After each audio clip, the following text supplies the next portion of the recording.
In case you're not aware, on Friday night, we had the biggest hack in history, in crypto history, but also I think the biggest hack in history, where one of our partner exchanges, Bybit, was hacked for $1.4 billion worth of ETH. Today, I've got a very special treat for you guys. Today, I've got the CEO of Bybit, who's going to be with us. And he's going to tell us exactly what happened. He's going to give us a step-by-step account and tell us exactly what happened, as well as clear up what they're going to do about the missing ETH. And whether the exchange is going to continue to run, etc., etc. We're going to talk about everything today. We've got Ben with us today. It's a live. It's the first YouTube show that Ben has done since the hack, and we're bringing it to you live on Banter. So if that sounds good to you, what I need you guys to do is I need you guys to subscribe to the channel. I need you guys to obliterate the like button, and let's get the show on the road.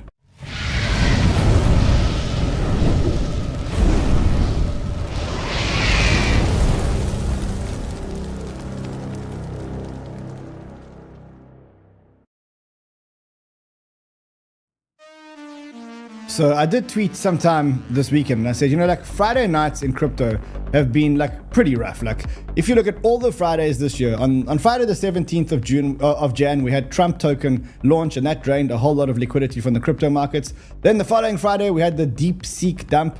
Then the following Friday, we had Trump threatening tariffs, and that was that big ETH liquidation. Then the following Friday, or 2 Fridays later, we had the Libra launch, which obliterated the markets.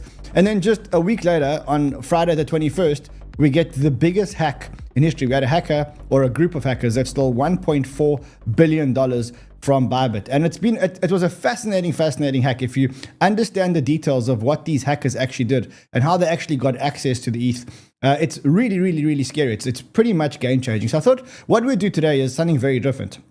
I thought what we'd do today is focus on security and focus on understanding exactly how this happened.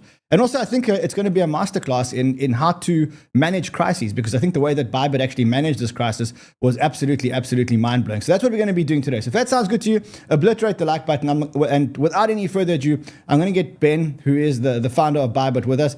Ben, welcome, my friend. Hey, Ron, how are you doing? Good. More importantly, how are you doing, sir? It was extremely tough night on Friday, and I think for the past 2 days the whole team was up, and I managed to get a few hours sleep, so not too bad. So I want to actually go back. Take me back to Friday night. From what I understand, you guys were doing what is kind of a routine procedure. It is where you move money from a cold wallet to a hot wallet. For people who don't know what that means, is exchanges typically have hot wallets, which is the wallets that they used to drive the day-to-day operations of the exchange. And then you get a cold wallet, which is traditionally a much more secure wallet, and it's usually removed from the internet and generally much harder to hack. It's usually seen as the safer of the wallets, and usually that is a reason why people store a lot more money in cold wallets than they do in hot wallets. Ben, as part of your routine operations, I guess that what you were doing was you were trying to move money from a cold wallet to a hot wallet just for the exchange operations? That is correct. And exactly, Ron, you said right. How we structure the wallet system is very similar to most of the exchange, where we have what we call the hot wallet, which is completely automated. That's how you can achieve the instant withdrawal experience that you have on Bybit. And then in the middle, there is actually a warm wallet, which involve a few admins that we appointed to click and make sure that to approve the transaction. So that's not a manual one. Both the hot and the warm wallet are inbuilt part of the Bybit system. And then for majority of the money that we typically don't use, we put it in the cold wallet. In this case, for Ethereum, it's a multi-sig cold wallet, meaning that it requires multiple signers to sign, which I'm part of it as well, in order to transfer the fund. So in your case, you guys had 4 signers. The 4 signers, as I understand, were in different parts of the world. And you guys typically move money from the cold wallet to the warm wallet, what, once a month, once a week? How often do you guys move money from the cold wallet to the hot wallet? Well, if you ask around in the past year, I would say once every almost 2 weeks. It really depends. If the market is really active and a lot of client is withdrawing and depositing, we might do it more frequent, as frequent as every week, every few days. So it depends on the level of Ethereum or Bitcoin that we have in our wallet. Yeah. So when this happens, like, just walk me through how an exchange works. Do you guys get onto like a WhatsApp group and say, hey guys, we need money, let's get together and sign? Or how do you guys coordinate this internally? So there is a dedicated communication tool we use internally for communicating this.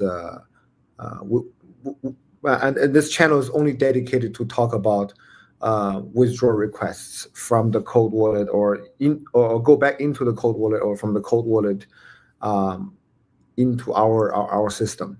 And bear in mind that we have multiple cold wallets, such as the Bitcoin cold wallet, Ethereum related, XRP and things like that. So it's a dedicated channel and it's only used for communication of that. So Friday night, you get a message saying, okay guys, we need to move money. This is a pretty routine message, right? It's routine. You get this on a Friday night. And what do you then do? So you're the last of the 4 signers, as I understand, which means that the other 3 had pretty much signed before you got the message. What did you then do? No, so the message was sent, I would say, early in the afternoon, and then the signer began to sign. So it was typically saying, hey, we need to move, in this case, 30,000, I remember, Ethereum back to our wallet system to top up. We're running low. So that would typically be the message. And then a few security protocol along with the message, the address and how it's double checked, and then basically say, signers, please sign. So by the time I saw in the afternoon, and then I know in this time I'm the last one in the sequence. So basically, once I waited, everyone signed, which is also I was having some meetings. So about 9:30 my time, I was in Singapore. I saw the message that everyone else finished signing. So I just get on and I follow the normal procedures to proceed signing the transaction. And when you're signing this kind of transaction, are you using a special laptop? Is it the laptop that you use all the time? Like, how do you sign a transaction like this? Yeah, so in this case, this whole incident happened around Ethereum. And everyone must know that for Ethereum, actually the multi-sig, it's an online version. It's not exactly 100% code. When we say 100% code, it meaning the signing machine is completely offline. But Ethereum is a smart contract based multi-sig, meaning that the transaction needs to happen online. So in this case, when we sign the Ethereum multi-sig, we use the safe multi-sig. They're a multi-sig kind of a wallet, cold wallet provider, and their interface is online. So what we do is I would use my work laptop to sign the transaction. What we do as a security clearance is to clear the laptops every month to check for Trojans and things like that. But the signing process is actually from a browser, and the URL is from the official website of Safe. Okay, so you then sign the transaction and it's business as usual, right? So you're signing the transaction and now it's business as usual. When do you realize that something is wrong? Because we saw a message from ZachXBT, probably a couple of, it says 5:20, which probably means 9:20. It says, currently monitoring suspicious outflows from Bybit, 1.46 billion, will update as soon as information becomes available. When do you realize something's wrong? I think we realized probably before his post. I would assume I signed it around 9 o'clock, and then by 9:15, I get a call from my CFO. Tell me about that call. Tell me about that call. I'm like, how does the call go? Your phone rings. So, you see it's your CFO. It's 9 o'clock Friday night. I guess it's not normal for him to call you 9 o'clock on a Friday night. Yeah, immediately, especially after I signed, and that's kind of a bad signal. And when I answered, I noticed is him and our security team in the call. So immediately I start to have I get some butterflies in my stomach, basically, and I was like, okay, this is not going to be good. And then his voice was just shaky. He's just like, Ben, I'm mocking him now. He's like literally jittering, saying that Ben, I think we have a problem. And I immediately, I thought, okay, we lost 30,000 Ethereum. So, and I said, okay, is that the last transaction we just signed? He says no, it's a lot bigger. It's the whole wallet. And I asked him, what do you mean whole wallet? How much balance do we have in that wallet? He says about 400,000 Ethereum. By then, I was like, 400,000, kind of, okay, how much? And he says about $1.5 billion. Okay, now wait, stop. I want to know at that exact moment when he said to you, it's $1.5 billion. Walk me through what's happening in your head at this point. Like, what's your thought process? You realize that you've been hacked for $1.4 billion. What's going through your head? Yeah, by then it's really a lot of butterflies in my stomach, and I feel a bit sick. And I was like, okay. As long as I heard the word billion, I'd say okay. And then, but I kind of ran my head.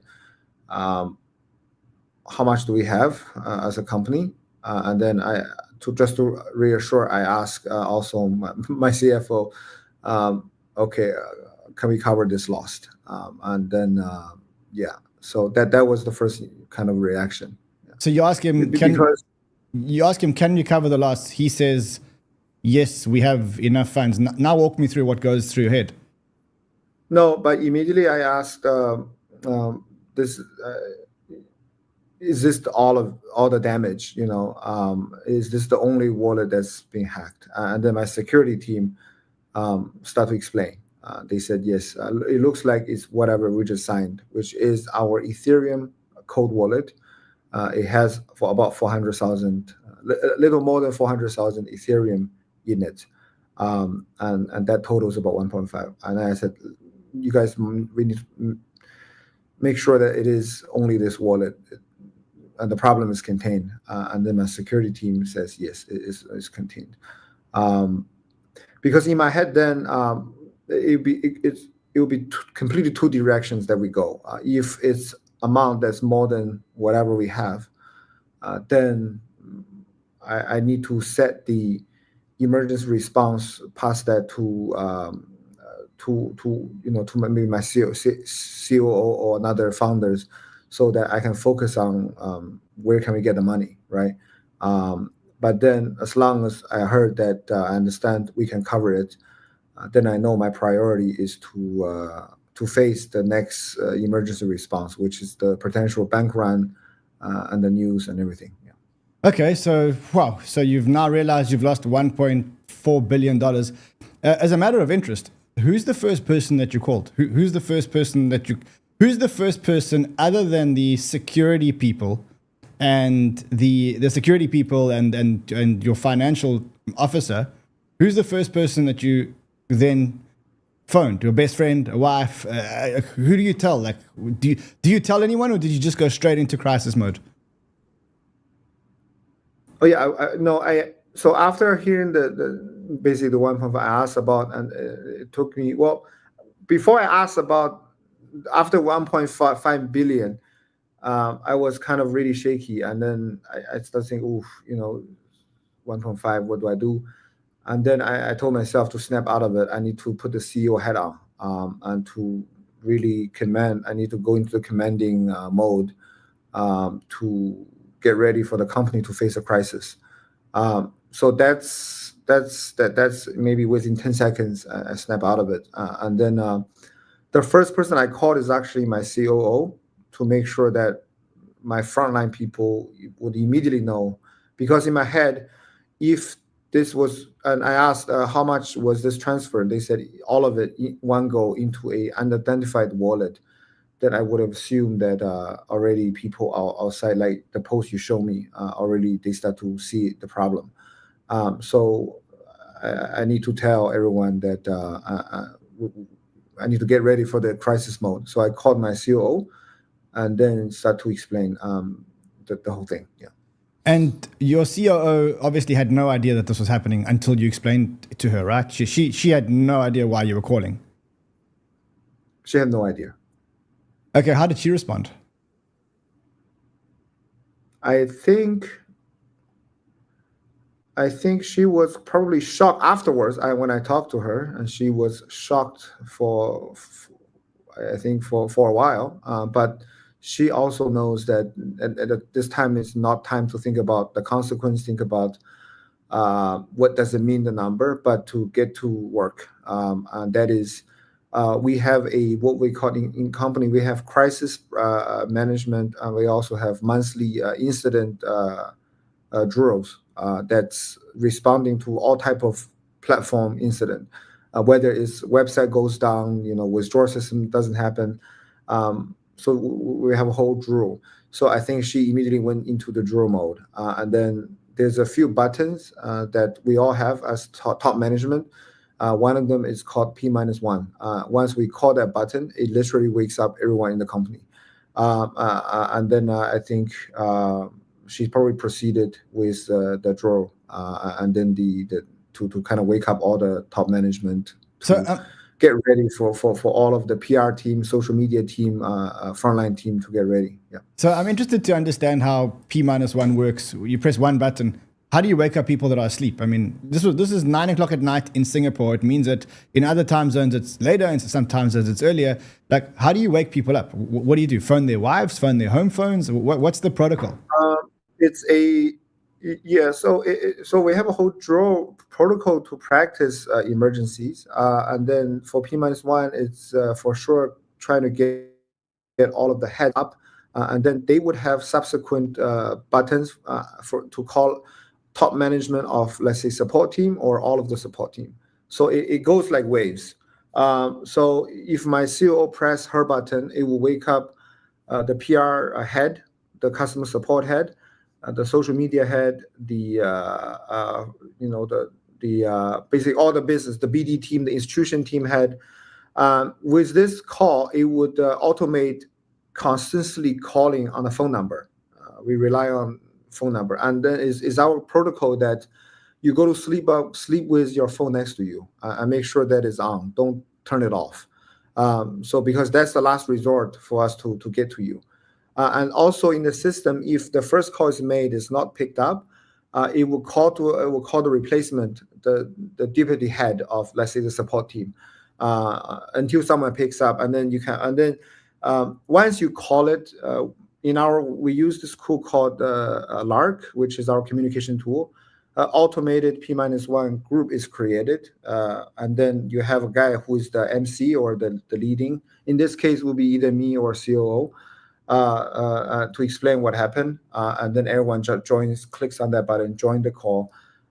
It's an online meeting form, and then you have someone taking notes for the action, and so you have a share screen, and then some taking actions. Customer support, you do this. PR team, you do this. So it's all drilled. Yeah. Okay, and then I guess that at that point you snapped into CEO mode. Sorry, you snapped into CEO mode, and then I guess at that point you wrote this tweet, and the first thing you did was you became transparent. Yes, I know. I mean, on this type of scale, 1.5 billion, we have to go as transparent as possible. And I know that there will be a lot of questions that the clients and partners asks, and the best way to solve a crisis like this is use transparency and communication. So after I told my COO the thing and what happened, and I believe she proceeded to wake up all the subsequent and brief them what happened and prepare for the incoming questions. And then that's when I sit down and drafted this tweet. Yeah. Where were you when you drafted this tweet? This one I'm at home still. Okay, and then so you draft the tweet, and then what? You stayed at home. You go to the office. Where was the best place to deal with such a crisis? Yeah, so after I drafted this message, I posted, and maybe immediately I was thinking it's not enough because people is going to ask a lot more questions. They expect what to, what's happening. So then I I called my COO again, and I told her, get the live stream team in the office. I'll meet them there.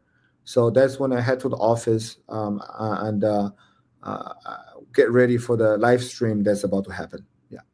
And then you guys did a very long live stream. All I've of actually the got signers, I've got the live stream here. So that was you then did a very long live stream. I mean, it was 1 hour 45 minutes. I really appreciated the fact that the live stream was going, but on the other hand, aren't there better uses of a CEO's time than being in front of a camera at a time where you have no idea what's actually going on? Because I'm assuming at this point, number one, you don't know who the hacker is. Number two, you have no idea how the hacker actually got into your system. Number three, I imagine that at this point, the withdrawals were starting to mount, right? Because we know that there were thousands and thousands and thousands of withdrawals. Walk me through what your thinking was in actually doing a live stream of all the things that you could have done. So, yes, I was running the command. So after I told the CEO, when she's talking, basically I had a quick conversation with people online with me, which is my security and my CFO. And I asked them the exact nature of the hack. Is our system contaminated? Meaning that my biggest concern is the hacking happened by penetrating the Bybit withdrawal system. And at that moment, from my security team, they said they found no trace of any type of contamination or penetration through our system. This is a critical message. It means that all of Bybit system is intact. All of the Bybit withdrawal is safe. And the only issue is that the cold wallet we use, which is a third-party provider, Genesis Safe, is contaminated. As long as we don't touch that, we don't move any money from that area, the Bybit internal system is all green. And that's when I know that I don't need to be spending too much time on figuring out the next contamination, and we are safe on that front. And also that's when I decided that no withdrawal is going to be halt. We're not going to do any of that. All system is going to be green. So I don't have to worry about trying to pause the system and find out who is the hacker, right? It only happened there. And that's when I say, okay, then at this point, the priority is not about chasing money or finding out what happened. It's already done. Is about communication, because we're going to experience the biggest bank run that we're going to ever see. And for this matter, a live stream is critical. And also during the live stream, when I sit down with the staff, before we start the live stream, we had a few goals. Number one, when I talked to them, I said, look, we're probably going to be a long time to make sure that everyone understands. And also for news and media and any outlets, they will get the first-hand source from my live stream so that all the information are accurate and also from the source. So there's no speculation, there's no other things that's, leads to even more FUD. More FUD, yeah. And also one key thing we talked about is I need someone else with me in that live stream while I go get new update and make decisions, since the team might need me to make decisions. So we found 𝗦𝗫𝗫𝗫𝗫, who's our head of institution and derivatives, to be in that spot. Also, we made a holding slide. In case both of us are gone, we will tell the clients exactly what time we will be back. Now, initially, for example, it was just saying we will be back, but we didn't like it because when you say we will be back, nobody knows when you will be back. But giving them a time, it makes them feel safe. It makes them feel that we're here. So after that, all that was discussed, then the live stream started. Yeah. Yeah, so I'm just showing this. I don't know if you can see, but I'm actually just showing all the different slides and everything. Okay, so now you've done this the thing, and then if I remember correctly, the number of withdrawals skyrockets. I was watching the dashboards. I don't remember what the balance was before. I think it was around 17 billion or something along those lines, or more. And then all of a sudden, we start seeing a whole lot of withdrawals. Walk me through what's going through your head. Because if I understand correctly, one of the things that you really can't do is move money from a cold wallet, or at least any other ETH cold wallet, back to a warm wallet, because you still don't know how, you still have no idea how you got hacked, which means that any touching of any other cold wallet would probably mean having to take the same risk again, right? Correct. So now you've got this bank run. A lot of your money is, I'm assuming, still in cold wallets. And you must be at this point, if I understand correctly, you're probably just watching the hot wallet balance and going, dear God, please can you make sure that the hot wallet balance doesn't start running too low, right? Yeah, so actually, when I arrive office, if we continue the story, I sit there and next thing I did was crafting a message to the company because I know that we're going to be experiencing one of the largest bank run in the history of the company. And my biggest concern is not about client withdraw all the money because we are one-to-one backed. So clients is able to withdraw all the money. And the only issue here is that we have a shortfall in Ethereum because it's just been stolen. That means, by the way, the hacker stole about 70% of our Ethereum reserves, meaning that 70% of the client's Ethereum was gone. But when the first thing I asked is, can we cover it? Meaning that we have enough reserve or treasury as Bybit, the company, to cover this 1.5 billion. But our cash or reserve is not in Ethereum. It could be in stable coins, in Bitcoins, and multiple other assets. So there is this gap needs to be filled. If all the clients are trying to withdraw, especially Ethereum, we don't have enough Ethereum. And chances are that because people know Ethereum is stolen, people would want to check if they could get their Ethereum back, which makes it probably much worse, right? Exactly. So the number one priority is to get Ethereum. And it's not wise to use our cash to buy at the moment because we're probably just gonna, completely pump the market. So the easiest solution is to get bridge loan from other institutions who have a lot of Ethereum. We will give them Bitcoin or whatever we have as collateral to get those, to fulfill those withdrawal demand. But that's number one. If you're borrowing money, but borrowing ETH from other institutions, partners, whoever it is, you still effectively owe them Ethereum, which means that effectively you're still short $1.4 billion worth of ETH, right?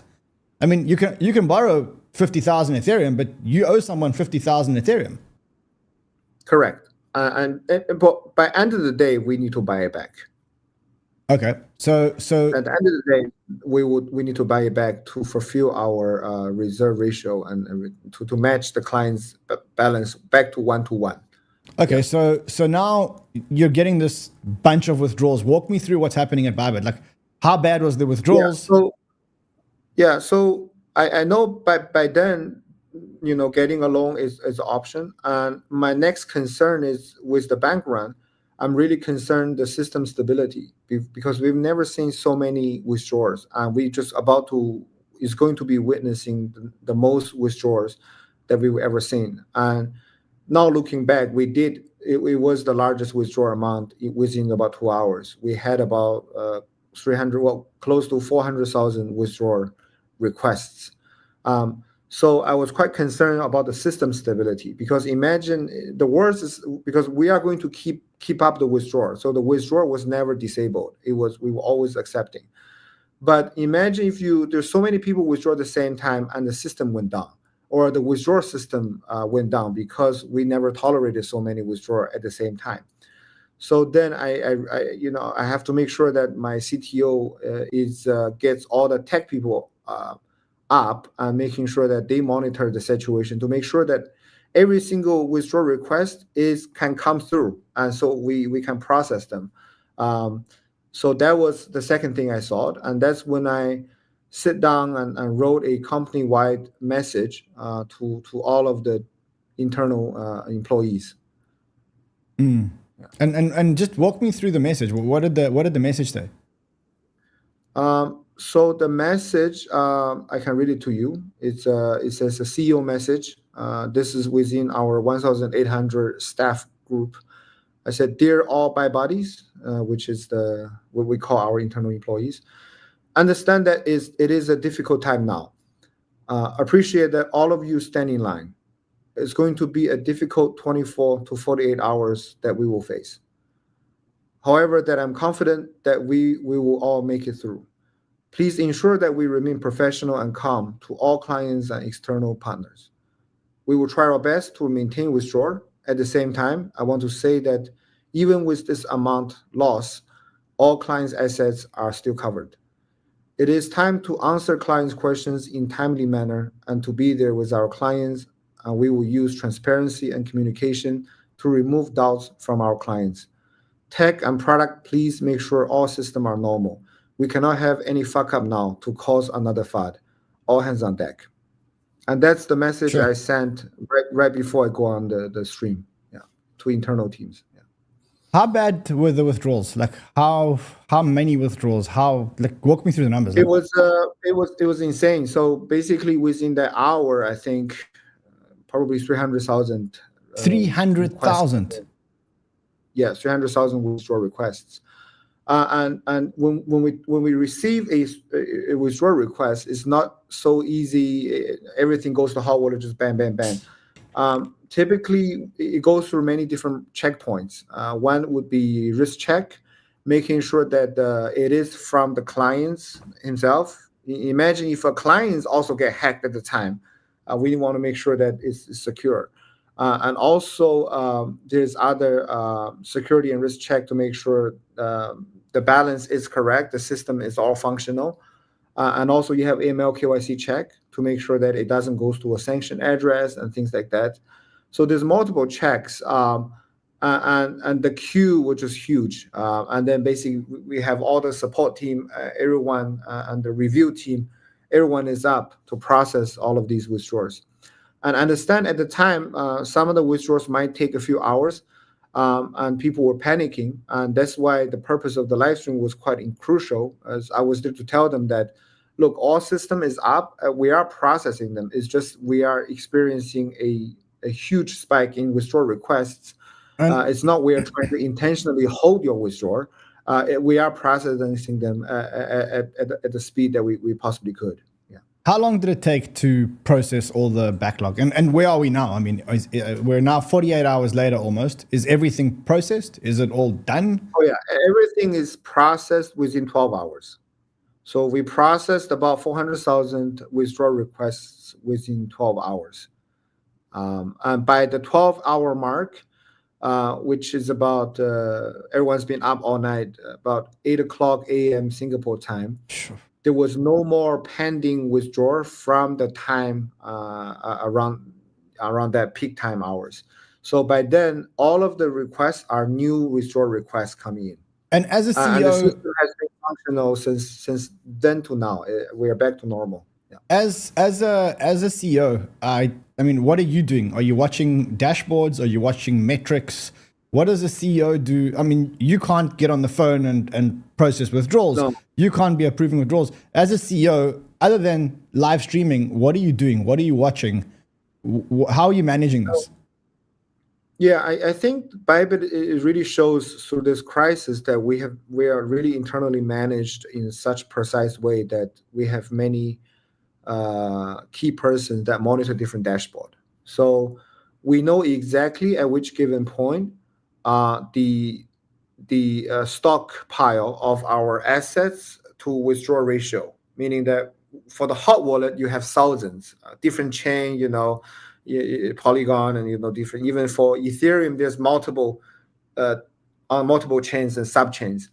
So at any given point, we can see the requests and then the balance. And then if we process withdrawal, what the balance will look like. And we can see an overall bank run per process, how many clients is coming into withdraw compared to the overall ratio. So all of that is being managed by different heads, head of wallet, head of finance, head of security, head of risk check, to make sure that if they see a red alert, which we built in the system, they will only let me know whenever it's a red. So I'm able to do this live stream, and I think, and I'm able to make all these calls because we really have full confidence on what we have, metrics, alarm system, internally to make sure we're consistent. I must say, like once, I've always been enamored and fascinated by leadership. And before I sold my marketing company, I remember that publicists who were the buyers came to me and they said to me, well, how do you define the role of a leader? And I said, I think the role of a leader is to create culture in an organization. And then they said to me, well, how do you define culture? And I said, culture is what happens if the CEO is not around. How do the troops act? Do they act exactly the same way that the CEO would act? It sounds to me like at Bybit, you guys have an unbelievable culture. It sounds to me like whilst, if a CEO can be on a live stream during the biggest crisis in the companies, it feels to me like the culture of the people underneath the CEO must be absolutely, absolutely impeccable. I mean, is that how it is? Yes, I would have to say that the team was unspectable during the whole process. It was insane. I think everyone was spot on, and there was not a single bit of doubt, not a single bit of complaining, and also no confusion. I mean, when I get to the office, by the time I get to the office, this is about 30 minutes, maybe 40 minutes after, actually 20 minutes after my COO called P-1 probably. And there's already, my whole legal team is in the office. My live stream team was there. I think the customer support team was there. Pretty much I see people are running into the office, everyone focused with the goal. They are running there, they're going there, they're doing this and that. So there wasn't panicking. And I think thanks to our culture, I think we've always did the drills, and it was very clear that who does what. We managed in such a tight ship, so everyone knows what to do when they find maybe a crack in the boat. I mean, I think this is a masterclass in leadership. I think this is a masterclass in how to handle crises. But I have to ask you, like, you've just lost $1.5 billion. You're watching your systems potentially about to shut down. You know that if the system shut down, it could potentially destroy your entire business, because then people would start flooding and then you'd lose customers and you'd lose customers forever. And then you post this and pretty much it shows that your stress level didn't go over 0.2. What am I missing here? Like Ben, I just want to, if I was wearing a Whoop now, I think I would be on 0.8 now while I'm listening to your story. Okay. Explain to me how did you remain so calm? I mean, you've just lost $1.5 billion. You're at risk of losing your empire, which I think you have an amazing, you've built an amazing business over many years. How do you remain so calm? Yeah, I think it's a lot of my nature. I'm quite. I have always been quite okay with stress. Frankly, I don't feel so much stress for things. And once I'm on that CEO hat, I know my job is to steer the ship, command the big decisions. By the way, at the time, there was many incidents that pop up, even on top of what you already know. For example, we have 3 billion in stablecoin that's stuck with also safe. And because we're experiencing this huge bank run, all the Ethereum-based cold wallet we cannot move, and now everything is in doubt. So my biggest concern is no longer Ethereum, which I already assigned a team to get a bridge loan, but I have 3 billion in USDT that's stuck now with Safe, and I'm not there to touch it. And with our estimation, if the bank run goes to about a 60% level, we need to touch that. So then I need to assign a whole team, my wallet team, rather than investigating into the issue. I asked them to give me a solution. So they actually built a new software based on Etherscan to be able to withdraw this fund, not using Safe UI, using our own UI we just built within a few hours. And your first test case, hold on. And your first test case of using this software, knowing that you've just been hacked, is to transfer $3 billion. The first real case of this is, yes, $3 billion. So in the middle of a crisis, after you've just been hacked for $1.5 billion, you assign your software team to write you a completely new program. And the first time you get to test this new program is to transfer $3 billion after you've lost $1.5 billion. Essentially, yes, because... And your stress levels are at 0.2. Bro, hold on. Ben, I'm sweating, bro. I'm sweating. And I'm not even in this, okay?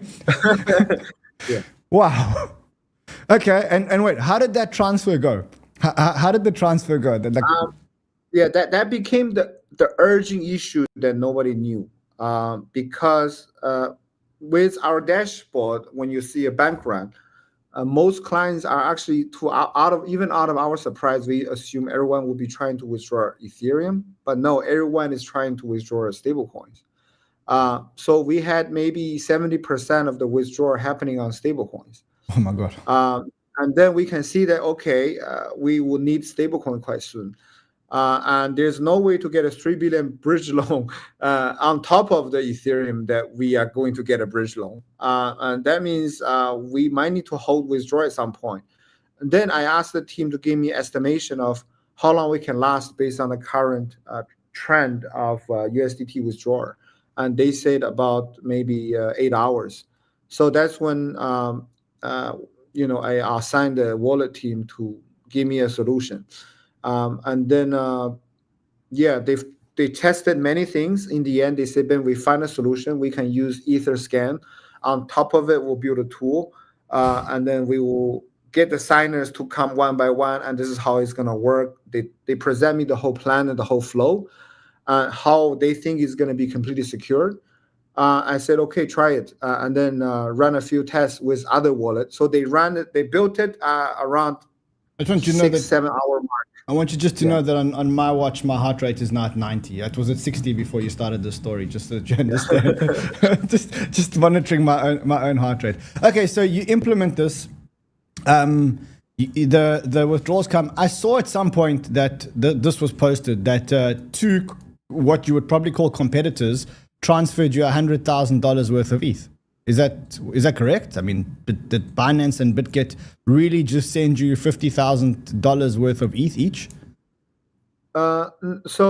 Actually, out of other partners, and Alpha was the first one that we reached out. They are the biggest miner. We know they have a lot of Ethereum. So they were the first one. And then Galaxy Capital was one that we know have a lot of Ethereum. We reached out. I think someone else we reached out initially. But wait, talk me through this discussion, because I'm assuming that they are seeing a perceived risk here that, maybe your business is going to go insolvent. Like, we don't know what the hackers got. Are these guys just sending you, like, if a friend of mine phones me and asks me for 5 ETH, it takes me 3 weeks to put together a contract. Explain to me how these discussions are going. Like what are these discussions sound like? Hey bro, it's Ben. I need 100,000 ETH. Yeah. So first of all, I wasn't the one doing this conversation. I assigned this task to one of the key person, and she was the one running around talking to all these guys.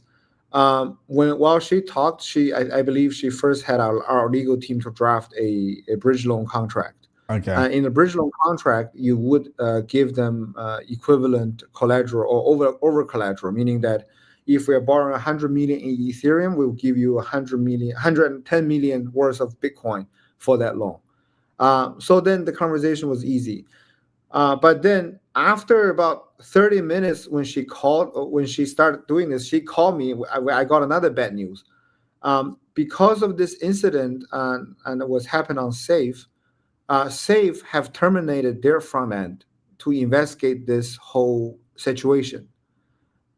What it means is that the guys we're talking to, like 𝗕𝗏𝗕𝗢 and these guys, their Ethereum is also stuck because they are also Genesis Safe is the industry standard. So we have all the part who can borrow us the Ethereum. They cannot borrow because Safe is down to investigate what happened. And this is why you see some of the flow came from Binance. It was actually the balance they had on Binance, and in this case was 𝗕𝗏𝗕𝗢 that sent us the first Ethereum through Binance, because they can only send through Binance, and that's what was about maybe 20 or 30,000 from Binance. Okay, so that was another issue we ran into. So you guys. You work through the night. Now it's the morning. The exchange withdrawals have normalized. The exchange is still solvent. I mean, obviously, we can look at it now and we can see that the exchange still has ample reserves. Where is your head now? Like, has your head at any point in time said, okay, I want to try and recover the money? Or like, at some point you realize that this money is potentially with a North Korean funded hacker, a terrorist hacker group, Lazarus. That was, I think the first person to break that was 𝗕𝗏𝗕𝗏𝗧. I think this was the first thing. At any point in time, does your head turn back to how am I going to recover this ETH? I'm only started thinking about it today. Today, to be honest, 48 hours later. 20, 30 hours later. But during the first 24, it was all about emergency response. How do we calm down the clients? I think to me, what's more important is that Bybit walk out of it still with the trust of the community and our clients. They know that we've handled this. They know that we can cover the loss. They know that we will still be here. And whatever is lost, we will try to recover it during this 24 hours. That's my thought. We'll think about it later. But for now, I really need to put my head around answering all the questions on live chat, processing these withdrawals, and make sure that everyone knows what exactly is happening. Yeah. Okay, and I mean, how do you rate the performance of a team? Like, what would you say was, if you had to give a score out of 10 to the team for how they performed, like 8, 9, 10? Yeah, I'll give 12, 15. I mean, amazing. The team was completely. I mean, imagine the wallet team have to build something within 6 hours, and that's late at night. All the customer support was on deck. We've had huge number of inquiries, but the overall queuing time was less than 10 minutes. We've had all these withdrawals from review team, AML team, making sure that it was all processed. And then at the whole point, Bybit system was completely fine. Withdrawal system, trading system, everything worked smoothly. Although we experienced the highest withdrawal. And then I think our media live stream team communication was on point. So yeah, no, I don't think there's another team in the world can do this better. Okay, so I mean, I agree with you. I think the way this was handled is a masterclass in leadership, and I mean, I've never seen an organization in any situation manage a crisis like this, which is unbelievable. Have you ever been in a situation like this before? I mean, like, how does this is obviously the biggest situation you've ever dealt with, but no, I've never lost 1.5 billion before. So I hear you, but have you ever been in any kind of crisis that is, I mean, it's, like crises are not always about losing 1.5 billion. Right. Have you ever been in any crisis that has been relatively this big? Because 1.5 billion when you've got X is big, but it's not like. Is this the first time that your leadership in this kind of crisis has been tested? On this type of caliber or damage, for sure. But we've experienced incidents as Bybit before. We've had times where the website went down for 30 minutes. We've had time that the trading engine was go haywire. Maybe margin calculation was wrong. That clients were getting wrong information. We've had time maybe they couldn't load up the website. But I think in terms of the pressure and the consequence, this is definitely the largest. Yeah. Wow. Okay. Let's move on to the next part, which is, well, first of all, the damage to the exchange. So right now, when I look at Arkham, there's about $12.5 billion still on the exchange. How much was there after the hack, but before the withdrawals? Like, I'm trying to work out how much of the funds in Bybit were actually withdrawn. We were around 20 billion mark, a little more than 20 billion before the incident. Okay, so now you're 65% of it. So you still at about 65% of all your withdrawals. And at some point, I understand that money actually started coming in, so they were net deposits. So I think it got to about 10 billion within 24 hours, and then it starts to slowly come back after that lowest point. Yeah. Well, look, I must say, I think that, initially I thought there may be some real damage done to the exchange, but I think actually the way that you handled it, maybe it's the opposite. Maybe people saw this. I would have thought that if you get hacked for $1.5 billion and people start withdrawing, at one point in my head, I thought, you guys are one of our biggest partners. You are our biggest partner. And I thought, this is a monstrous hit. But actually, after the way that you've dealt with this, I actually think that, I don't want to say it, but I actually think that a lot of good actually came out of it, because the true test is not when everything's going well, but the true test is how is your partner or how is your service provider going to deal when there's a crisis. And I must say, certainly you guys have come back with flying colors, and you've given me certainly a lot more reason to actually be loyal and stay and deal with an exchange like this, because I know how you guys deal with crises, and I don't know whether the rest could do it. So I think from that point of view, if there is a silver lining here, you guys have been stress tested to the max. And I think you've passed with flying colors. And I think if that's not a sign for consumers or investors to sign up or to stay with you guys, then I really don't know what is. I want to move a discussion to something else, and that is trying to get the money back. So in your head, do you have any hope that you're going to get this money back? Like, let's call a spade a spade. It's with right now, if we are correct, it's with a North Korean funded terrorist a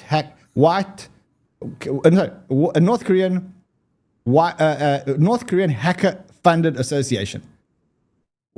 Do you ever think that you will get this money back?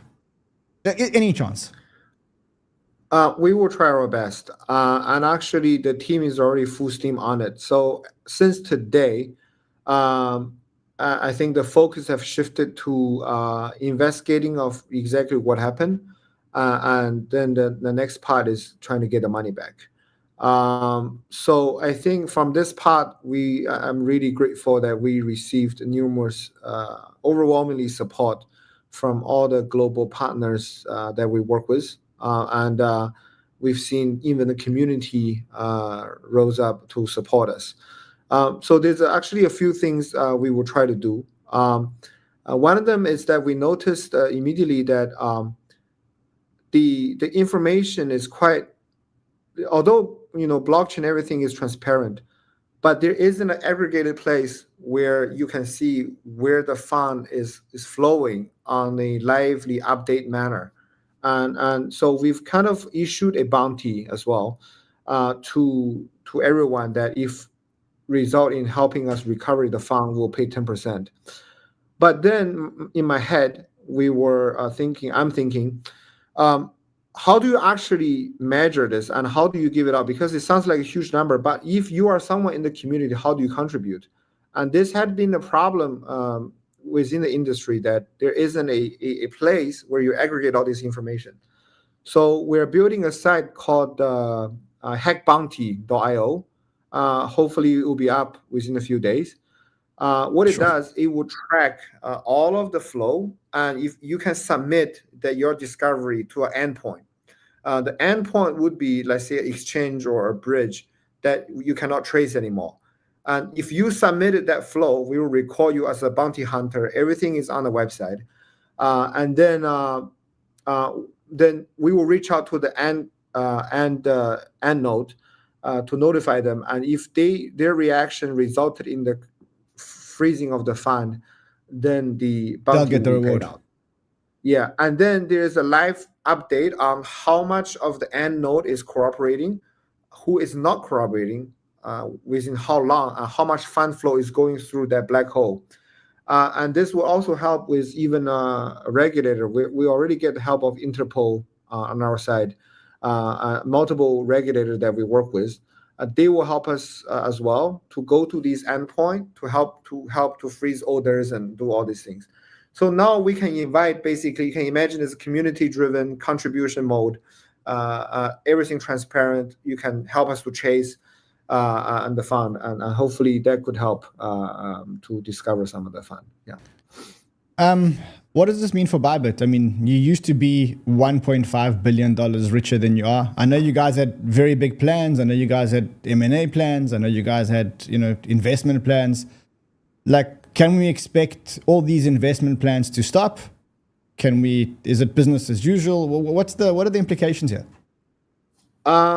Yeah, so my finance team already gave me the projection with the current reserve that we have left, assuming that we get no revenue whatsoever, which is we already, even today, the trading volume is already back to 50 or 60% of previous, which we're confident that it's not going to go to zero.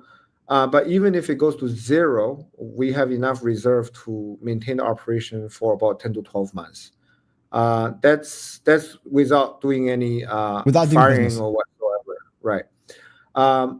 But what it means really is the big plans. We've had a few target of actually M&A, even in the levels of billions, and that would have to for sure be postponed. But other than that, I don't see any immediate change to us. Even we're buying a few licenses, but those in kind of a numerate level, it's not as significant. It can be ignored. So I think for us, it's business as usual. But I think the next task on Monday, we're gonna really start to look at the impact report from our BI team to analyze what we have lost in terms of liquidity, customers, institutions, and how do we get it back. So I think that will be our next focus. I mean, I must say, just from my point of view, I'd be surprised if customers don't come back after this. I mean, the exchange is solid; it's operating. You've proven that you're probably one of the best. You are probably the best dealer of crises out there. I want to ask you a question, and this is probably a more theoretical question, but what about rolling back the ETH chain? Like one of the options here, it is an option. It's not an option that blockchain people like, because the whole thing about blockchain transactions that they are immutable, that nobody can stop them, that once you put in the private key, you put in the private key. I mean, on the other hand, there's $1.5 billion, which is in the hands of hackers. Like, what do you think of the idea of rolling back the chain? They've done it before. There is precedent. It has been done before. People don't like it in general. But what do you think of the idea of rolling back the ETH chain? Yeah, so rolling back means another fork on Ethereum, right? Yes. So we've kind of spoken to the foundation and get their advice.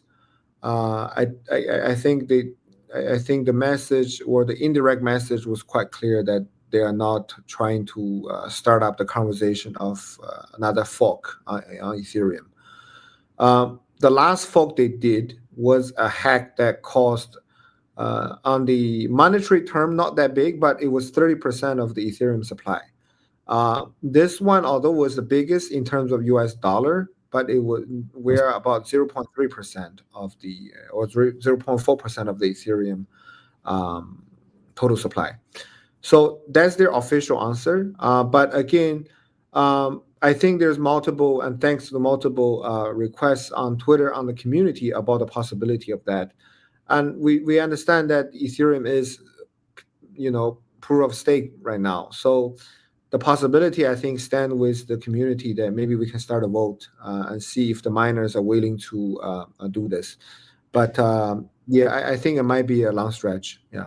Look, I agree with you, and I do agree with you, and I do like the idea of immutable and everything else.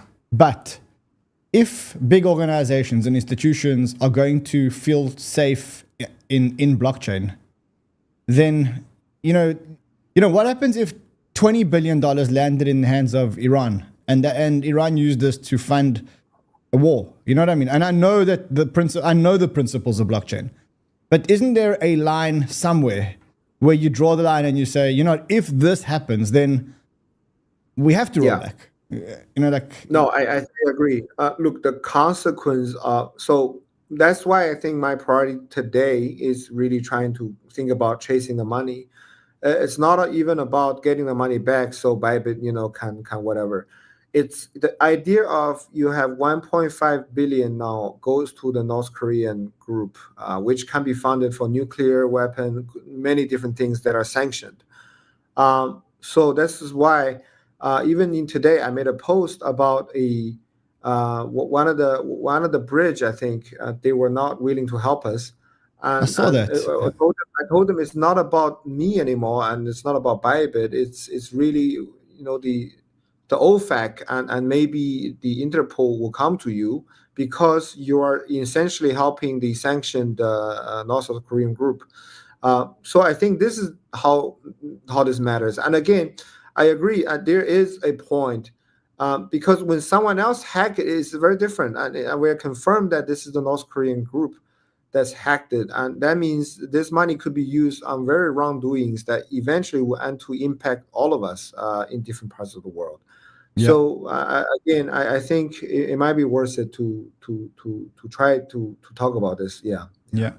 Ben, lastly, I mean, you guys now need to buy back ETH, right? And if you look at the market now, I think the market's kind of anticipating that you guys need to buy back ETH because everything is down except ETH is up today. So, I mean, maybe the market's taking a bet that you guys are short ETH and you guys are going to start buying up $1.5 billion worth of ETH.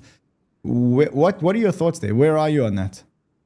Well, in fact, we have completed most of the purchase already. It was all through OTC. So actually, there has been a lot of Twitter, I think, on-chain discovery, seeing that multiple institutions are sending us ETH. And that's because we already started the purchasing. Because it's critical for us to get back to the proof of reserve of one-to-one pack. And even for our regulator, for our compliance reasons, that we cannot leave a hole there for too long. So yeah, I believe it will be completed for sure by Monday. All of the buyback of the Ethereum. Yeah. Ben, I must say you've been great to us and you've been great to the industry for a long time. And now I think I want to ask you something on behalf of the industry, and that is, how can we help you? What do you need from us? Like, you've just gone through a massive crisis. You've gone through, probably one of the worst things. You didn't have to do what you did. You did the right thing. You were transparent. You acted like a true leader. What help do you need from the industry? What help do you need from us? How can anybody help you? Yeah, we're going to be launching the hackbounty.io site by next week. We will really need the community to help us on there. It will be a transparent dashboard. Anyone can register as a Hunty Bounter. And if your contribution eventually lead to, you can see it visually that maybe you reported one part of the journey of the fund of, let's say, $1 million. And if that was eventually uncovered, we will prepay the bounty. So forget about court, forget about freeze orders. The moment an exchange frees it, we will prepay the bounty to you. So this is the first time ever the industry, we have something virtualizing it. And if you are participating in this, we'll pay you. So we want all the community to help us on that. And then also on it, it will show a list and a ranking of the end node, whether it's exchange or bridge, that don't cooperate in terms of total amount that's been leaked through there and the time has taken. Then I think it will be very clear to see who's helping us, who's not helping us, and maybe spread the word for us. Yeah. Wow, listen, yeah, I think at some point you should probably engage with 𝗕𝗍𝗓 because he was doing amazing work, and I don't know if you noticed, but his work was the work that came every single time. We're gonna already put all of his work that down, and whatever his work helped with uncovering, he's gonna get paid. So he's gonna be a big investigator on the site. Yeah, amazing. Ben, listen, first of all, I want to say sorry for what happened. I think it's a terrible, terrible thing, and I can't even imagine what it's like to lose that amount of money and to deal with pressure. I think well done for the way that you handled it. It's a masterclass in crisis management. It's a masterclass in leadership. I do think this is a case study. I want to congratulate you. I assure you that if you need anything as a community, the banter community is going to be here for you. The crypto community is going to be here for you. And well done, my friend. Well done for the way that you handled it. Thank you. No, thank you for the support. And all along, I think the banner community has supported us. Thank you so much. Really good to see you all and good to tell the story here. Thank you. Yeah. Great, Ben. Thank you so much, my friend. I know it's 1 o'clock in the morning, or what's it, 1:30 in the morning where you are, right? Yes, I'm used to it now. Go get some sleep, my friend. Go get some sleep, my friend. Okay. You deserve it. Yeah. Thank you, guys. Well, guys, I don't know. That was for me, that was a masterclass in leadership. And I mean, also a very different kind of show. And I think the one thing that really sticks out for me here is Bybit is probably one of the most jacked institutions in the world. I must say, even as a partner to Bybit, I don't think I ever realized how sophisticated this organization was. Like the way that Ben describes how they dealt with management, the way that they describe their protocols, the way they describe how they reacted, just really gives me an idea of how complex. They've got like 2,000 employees around the world. It just gives me an idea of how complex this organization is and how well they run their business. Now, if that doesn't give you confidence in these guys, then I don't know what would give you confidence. I've got more confidence now in them than ever, specifically also because of the way that Ben dealt it. The other thing, which is not something that I really want to talk about, but I'm going to talk about this today as well, is the importance. I think this highlights the importance of safety. And here you've got an organization that was hacked. They don't even know how they were hacked yet. Can you believe it? They're 48 hours after the hack. They still don't know how they were hacked. This is a great time for everybody to be questioning everything you do in the crypto world. Where are your keys? Can anybody access your keys? How do you manage your crypto? Do you surf with a VPN or do you not surf with a VPN? And I know I keep saying this to you guys, but there are just not enough precautions that you can take. You know that just this week, I just have to show you something this week. We had the Bybit hack, but then I don't know if you guys seen this, but one of our friends, a very good friend of the channel, is House of Crypto. And I don't know if you saw what happened to Pete from House of Crypto. If you go and watch this video, it's one of the videos that he made. Emergency video, and it's one that I really didn't want to make.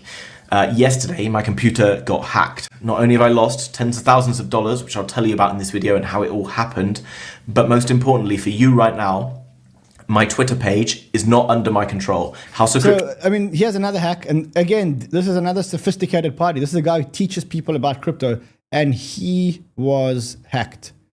Guys, I cannot stress to you how important it is that you really, really, really question everything that you're doing online. And I really encourage you to take out whatever tools that you possibly can to protect yourself. Number one, I think get yourself a ledger. Get yourself a ledger. There's no link. Maybe just text Amy to put a link to get a ledger, a brand new ledger in the description here.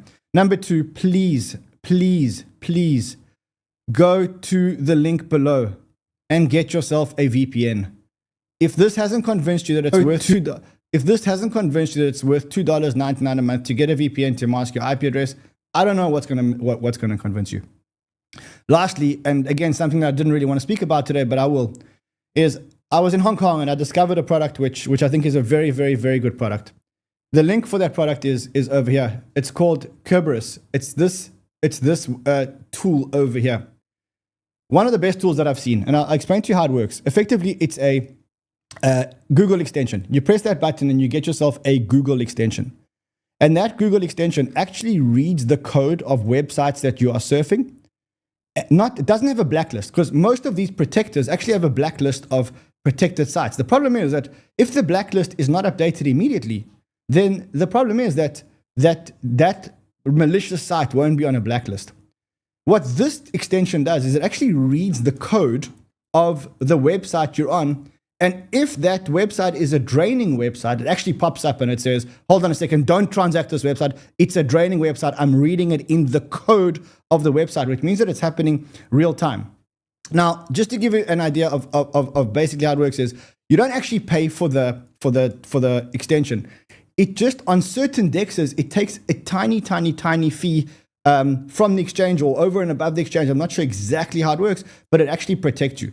I really suggest that you guys go and have a look at this. It protects you in real time.